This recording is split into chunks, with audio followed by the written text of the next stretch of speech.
गायत्री हनुमंत मोड लैंगिक गायत्रीमध्ये तुमचं स्वागत आहे।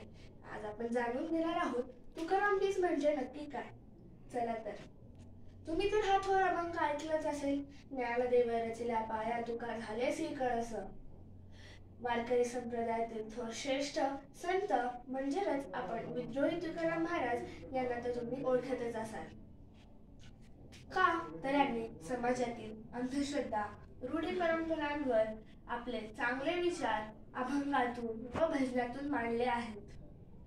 देहू हे भारतातील महाराष्ट्र राज्यातील पुणे जिल्ह्यातील हवेली तालुक्यातील एक प्रसिद्ध व थोर गाव आहे। हे गाव तुकाराम महाराजांचे जन्मस्थान नसूनही निर्वाण स्थान देखील आहे। फाल्गुन कृष्ण 2 शके 1571 रोजी म्हणजेच 19 मार्च 1650 रोजी तुकाराम महाराज निर्वाण झाले। चला तर आपण बघूया तुकाराम बीज म्हणजे नक्की काय। मराठी कॅलेंडरनुसार व तिथीनुसार महिन्यात दोन पक्ष असतात, कृष्ण पक्ष व शुक्ल पक्ष। त्यातलाच दुसरा दिवस म्हणजेच द्वितीया किंवा बीज। मराठी तिथीनुसार होळीच्या दुसऱ्या दिवशी म्हणजे द्वितीया दिवशी तुकाराम महाराज निर्वाण झाले। याच दिवस आपण तुकाराम बीज म्हणून ओळखतो।